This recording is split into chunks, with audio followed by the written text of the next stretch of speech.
2021 ഫെബ്രുവരി March മാസങ്ങളിൽ 150 കോടി രൂപയാണ് ഇലക്ഷൻ ഫണ്ട് എന്ന നിലക്ക് കൈക്കൂലിയായി ശ്രീ വി.ഡി. സതീശന്റെ കയ്യിലെത്തിയിട്ടുള്ളത്. കേട്ടിട്ട് പറഞ്ഞോ. ബാംഗ്ലൂരിൽ നിന്നും ഫ്രോസൺ ചെയ്ത മത്സ്യം കൊണ്ടുവരുന്ന 20 ഫീറ്റ് കണ്ടെയ്നർ ലോറിയിൽ 50 കോടി രൂപ വീതം 3 ഘട്ടങ്ങളിലായാണ് പണം തൃശൂർ ചാവക്കാടിനടുത്തുള്ള ചേറ്റുവക്കടപ്പുറത്തെത്തിച്ചത്. അവിടെ നിന്നും 2 ആംബുലൻസുകളായി വി.ഡി. സതീശന്റെ കൂട്ടാളികളുടെ കയ്യിൽ ഈ പണം എത്തുകയും 2021 തിരഞ്ഞെടുപ്പിൽ മത്സരിച്ച 150 കോടി വന്നിട്ട് നിങ്ങൾക്ക് എന്ത് കിട്ടിയെന്ന് എനിക്കറിയില്ല. എനിക്കറിയുന്ന കുറച്ച് കോൺഗ്രസ് മത്സരിച്ച സ്ഥാനാർത്ഥി സുഹൃത്തുക്കളോട് ഈ വിവരം അറിഞ്ഞപ്പോൾ ഞാൻ അന്വേഷിച്ചു, നിങ്ങൾക്കൊക്കെ ഇലക്ഷൻ ഫണ്ട് എന്താ കിട്ടിയത്? ഫണ്ട് വരും, നിങ്ങൾ മുന്നോട്ട് പോയിക്കോ എന്ന് പറഞ്ഞു. പലരും പാവപ്പെട്ട കോൺഗ്രസിന്റെ സ്ഥാനാർത്ഥികളെ വീട് പണയം വെച്ചിട്ട് ഇപ്പൊ എത്തിയില്ല. കിട്ടിയ കാശ്, ഈ വാങ്ങിയ കാശിന്റെ എത്ര ശതമാനം നിങ്ങൾക്ക് കിട്ടിയോന്ന് എനിക്കറിയില്ല, കിട്ടിയവർക്കറിയാം. ഈ പണം കേൾക്കുന്നുങ്ങള് പറയാം, നമ്മളിവിടെ ഉണ്ടല്ലോ. 1957 മുതൽ 2016 വരെ വൈദ്യുതി ബോർഡിന്റെ കടം 1083 കോടിയായിരുന്നു. ഈ 7 കൊല്ലം കൊണ്ട് കടം എത്രയായി? 40,000 കോടിയായി. ഇല്ലേ? 40,000 കോടി 7 കൊല്ലം കൊണ്ട്. മന്ത്രി പറഞ്ഞു എല്ലാ വർഷവും വൈദ്യുതി ചാർജ് കൂട്ടേണ്ടി വരും. എല്ലാ വർഷവും എല്ലാ മാസവും കൂട്ടിയാലും വൈദ്യുതി ബോർഡ് നിൽക്കില്ല. കെട്ടിട നിർമ്മാണ തൊഴിലാളി ക്ഷേമനിധി ബോർഡ് ഓൾമോസ്റ്റ് പൂട്ടലിന്റെ വക്കിലാണ്. കൂട്ടി. എത്ര ക്ഷേമനിധി ബോർഡിനെ ഈ വർഷം ഇത് ബാധിക്കാൻ പോകുന്നു? എത്ര സ്ഥാപനങ്ങളാണ്? എന്തൊരു തകർച്ചയാണ് ഓരോ സ്ഥാപനങ്ങളിലും വിവിധ വകുപ്പുകളിലുള്ളത്. എല്ലാം പരിശോധിച്ച് കഴിഞ്ഞാൽ നമുക്കറിയാം. മത്സ്യത്തൊഴിലാളി മേഖല, ഇവിടെ ശ്രീ കടകംപള്ളി സുരേന്ദ്രൻ സംസാരിച്ചപ്പോൾ പറഞ്ഞു, തീവ്രവാദികളായ ആളുകൾ വിഴിഞ്ഞം തുറമുഖത്തെ തകർക്കാൻ വേണ്ടി പോയപ്പോൾ ഞങ്ങൾ അവിടെ പോയെന്ന്. അവരവിടെ സമരം ചെയ്തത് ആ പാവപ്പെട്ട മത്സ്യത്തൊഴിലാളികൾക്ക് പുനരധിവാസത്തിന് വേണ്ടിയിട്ടായിരുന്നു. പുനരധിവാസം.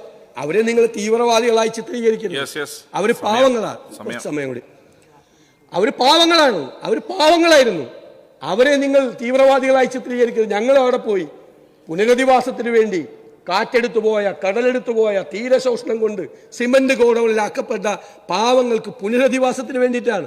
അവരെയൊന്നും തീവ്രവാദികളാക്കി നിങ്ങൾ ചെയ്തത്. മത്സ്യത്തൊഴിലാളി മേഖലയിൽ ഗൗരവതരമായ പ്രശ്നങ്ങളുണ്ട്. മണ്ണെണ്ണയുടെ വില, അതുപോലെ മത്സ്യത്തിന്റെ ലഭ്യത കുറവ്, തീരപ്രദേശങ്ങളിൽ വറുതിയും പട്ടിണിയുമാണ്. നിരവധി പ്രശ്നങ്ങളുണ്ട്. നിങ്ങളിതൊന്നും കാണാതെ പോകരുത് എന്നാണ്. പട്ടികജാതി പട്ടികവർഗക്കാരുടെ ഇടയിൽ അവർക്ക് ആനുകൂല്യങ്ങൾ കൊടുക്കേണ്ട ബന്ധപ്പെട്ടുള്ള വിഷയങ്ങൾ, നിരവധി പ്രശ്നങ്ങൾ. എല്ലാ സ്ഥലത്തും ഒരു ഇൻസെക്യൂരിറ്റി ഉണ്ട്, ഒരു അരക്ഷിതത്വമുണ്ട്. അതാണ് ഈ ഭരണത്തിന്റെ മുഴുവൻ കാര്യം. നിങ്ങളിത് നിങ്ങളുടെ ചുറ്റും നിന്ന് നിങ്ങൾ മുഖ്യമന്ത്രിയോട് നിങ്ങൾ സൂര്യനാണ്, ചന്ദ്രനാണ്, ദൈവത്തിന്റെ വരദാനമാണ്, കഴുകനാണ്, മരമാണ്, കുന്തമാണ്, കുടച്ചക്രമാണ് എന്നൊക്കെ പറയുമ്പോൾ അത് കേട്ട് ഇതാണ് യാഥാർത്ഥ്യം എന്ന് വിസ്മരിക്കരുത്. അത് എല്ലാ കാലത്തും എല്ലാ രാജകൊട്ടാരങ്ങളിലും വിദൂഷകന്മാർ തകർത്താടിയിട്ടുണ്ട്. എല്ലാ കാലത്തും വിദൂഷകന്മാരുണ്ടായിട്ടുണ്ട്, എല്ലാ രാജകൊട്ടാരങ്ങളിലും. അപ്പൊ രാജകൊട്ടാരങ്ങളിലെ വിദൂഷകന്മാരെ തിരിച്ചറിയാനുള്ള കഴിവാണ് ഭരണാധികാരികൾക്ക് വേണ്ടത് എന്ന് ഞാൻ വിനയപൂർവ്വം ഓർമ്മിപ്പിക്കുന്നു. സർ, എനിക്കൊരു സമയം ഇവിടെ ഒരു അഴിമതി ആരോപണം ഉന്നയിച്ചു, എഴുതി തന്നിട്ട് ഇവിടെ കേട്ടു. അതായത് കേരയിൽ വന്നിരുന്നെങ്കിൽ,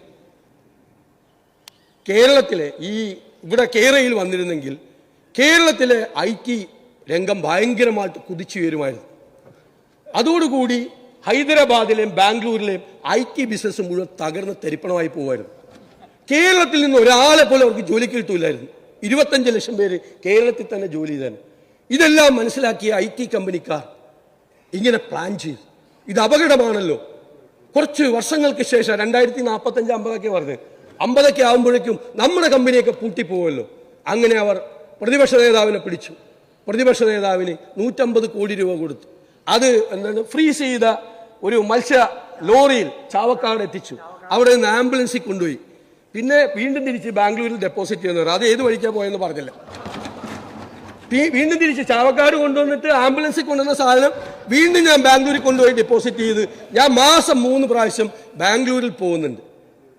സാർ, ഞാൻ ചിരിക്കണോ അല്ലെ നിങ്ങളെ ഓർത്ത് കരയണോ? നിങ്ങളുടെ ഗതികേട് ഓർത്തിട്ട് കരയണോ? ഞാൻ ഈ പറഞ്ഞ ആളെ കുറിച്ച് ഞാൻ ഒന്നും പറയുന്നില്ല, കാരണം ഞാൻ ഇതിൽ കൂടുതലൊന്നും എക്സ്പെക്ട് ചെയ്യുന്നില്ല. പക്ഷേ അങ്ങ് ഈ സഭാ നേതാവല്ലേ, CPM-ന്റെ പാർട്ടിയുടെ ലീഡറല്ലേ, നിങ്ങളിത് കണ്ടിട്ട് ഇത് നിയമസഭയിൽ അനുവദിക്കാൻ നിങ്ങൾ അനുവാദം കൊടുത്തതിനെ കുറിച്ചാണ് എനിക്ക് സങ്കടം. I feel sympathy to you. നിങ്ങളോട് എനിക്ക് സഹതാപം തോന്നുന്നു, മുഖ്യമന്ത്രിയോട്. അങ്ങേ പോലെ ഒരാൾ ഇത് വായിച്ചിട്ട്, അല്ല നിങ്ങളുടെ ഏതെങ്കിലും മന്ത്രിമാരെ കുറിച്ച് ഇവിടെ നിന്ന് ഒരാൾ വന്ന് ഇതുപോലെ തന്ന കീറി കൊട്ടയിലിടും ഞങ്ങൾ. അങ്ങനെയൊന്നും ഞങ്ങൾ ചെയ്യും. നിങ്ങൾ ഇത് ഈ നിയമസഭയിലാവുന്നത് നിങ്ങളിങ്ങനെ പരിഹാസപാത്രമാണോ? സാർ, അത് റെക്കോർഡിൽ കിടക്കട്ടെ, റെക്കോർഡിലൊന്നും മാറ്റണ്ട, അത് കിടക്കട്ടെ.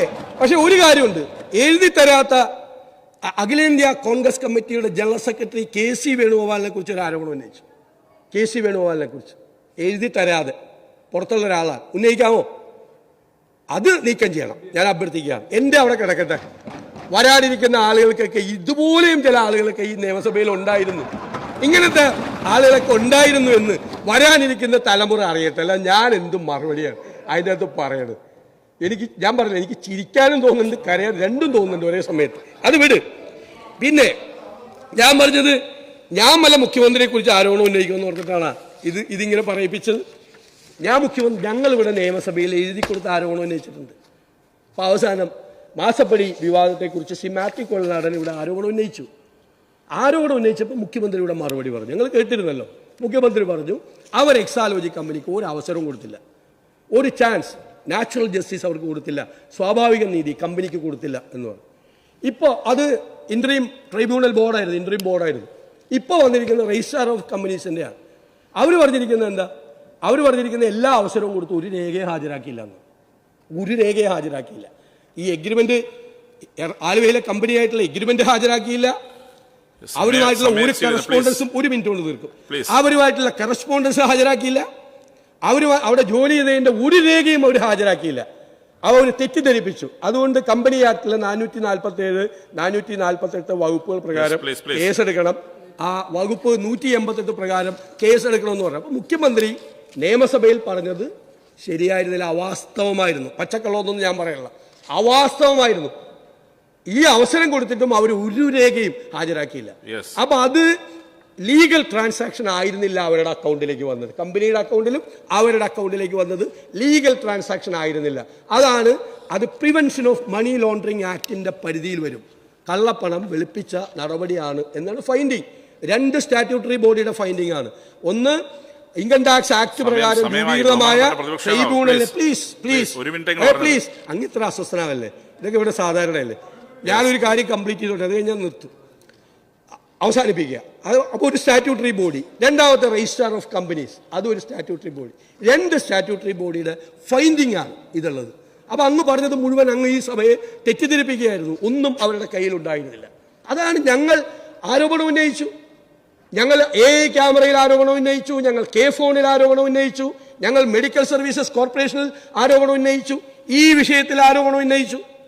ഇത് ഞങ്ങൾ കോടതിയിൽ പോയിട്ടുണ്ട്, ക്യാമറയിൽ പോയിട്ടുണ്ട്, ഫോണിൽ പോയിട്ടുണ്ട്, ലോകായുക്തിൽ മെഡിക്കൽ സർവീസസ് കോർപ്പറേഷനിൽ അഴിമതിയെക്കുറിച്ച് പോയിട്ടുണ്ട്.